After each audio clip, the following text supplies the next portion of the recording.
Though video games are frequently written off as simplistic or the purview of couch potatoes, did you realize that many common components of these virtual worlds can also be useful in the real world? Video games have advantages for both kids and adults, including healthy mental exercise, improvement of problem-solving capabilities, stress reduction. Before starting your favorite computer or console game, find out more about the advantages of video games.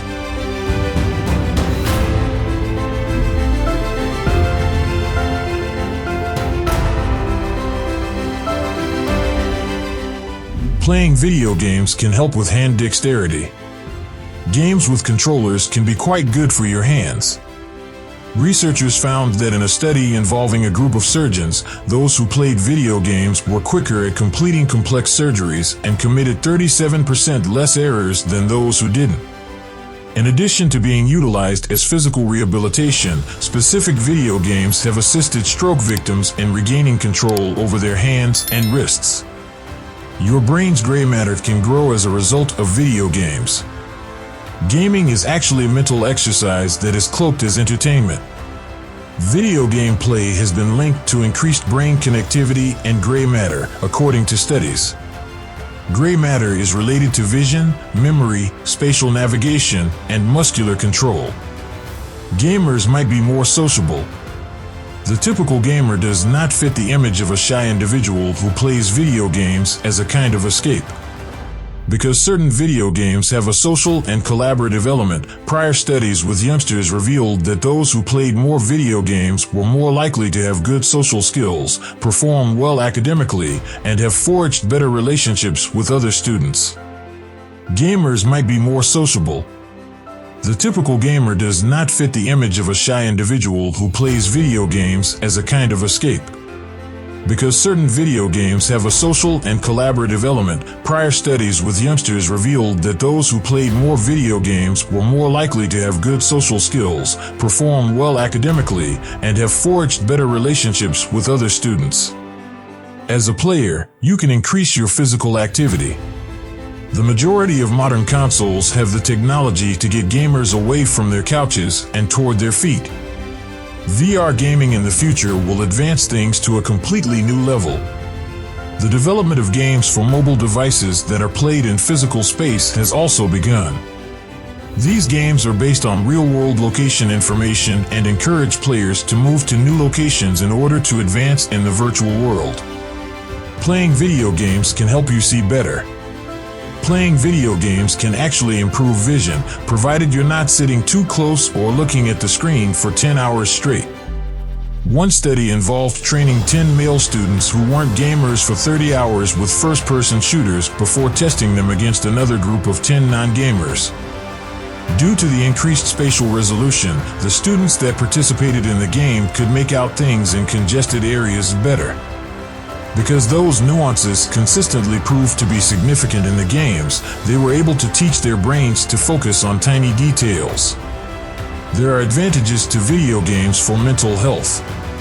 According to studies, some video games can improve heart rhythm and mood, which suggests that they may also assist people reduce stress.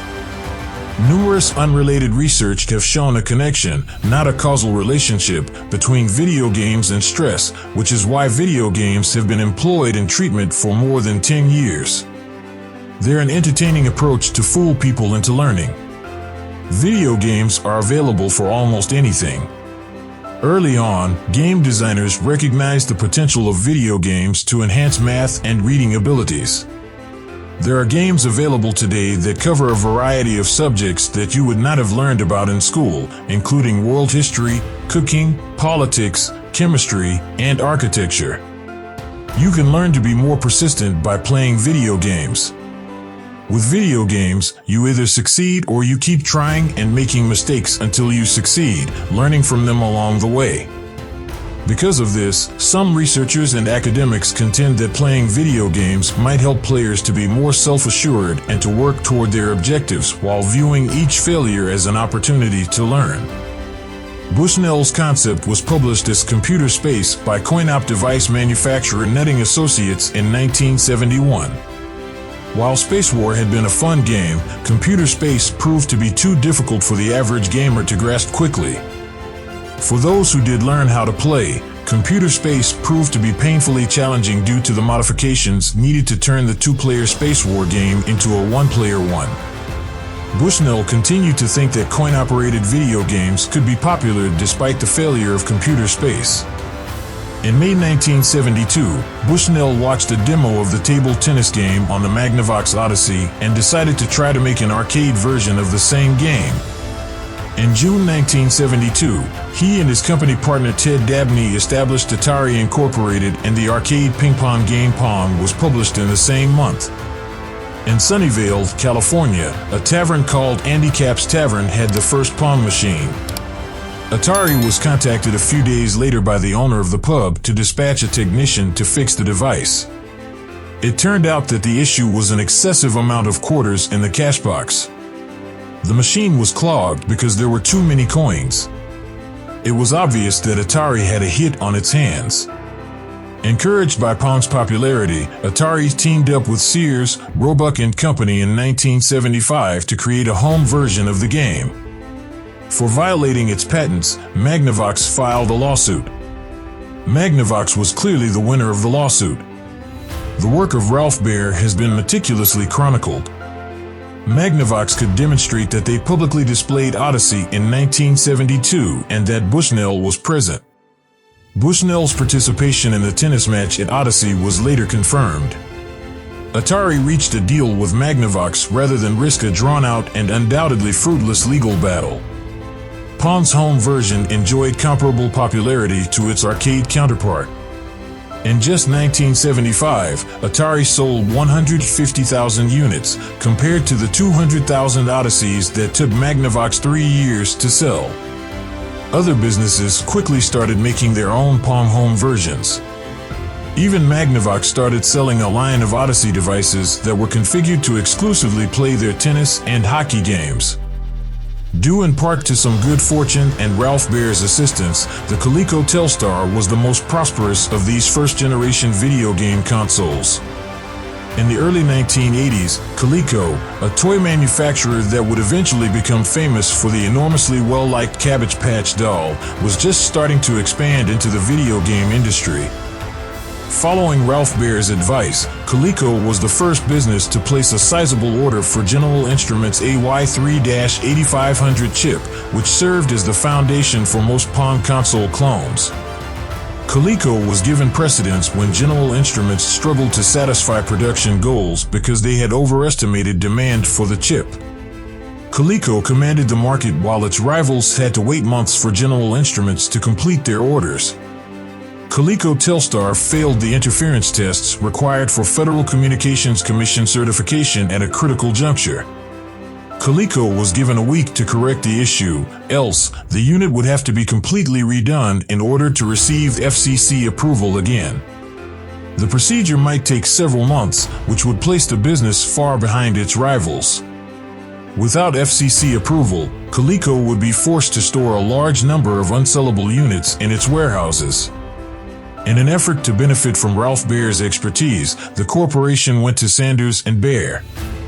Within a week, Baer had a solution, and Coleco had secured FCC approval. Before being eclipsed by the following generation of video game systems, Telstar sold over 1 million units in 1976.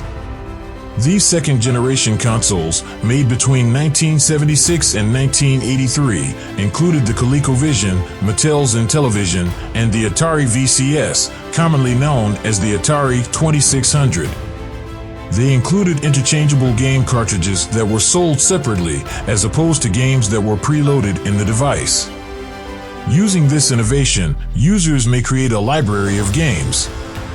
A large selection of games quickly became available, but unfortunately, this glut ended up being one of the main causes of the early 1980s industry crash.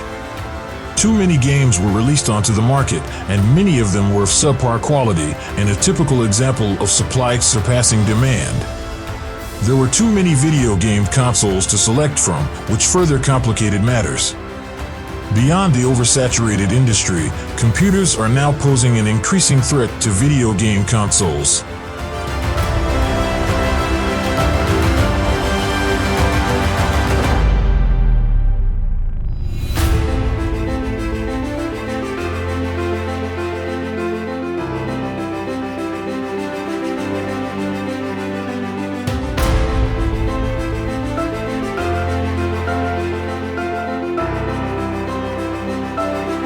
That was for today. Thank you for staying with us. Don't forget to like our video and subscribe to our channel.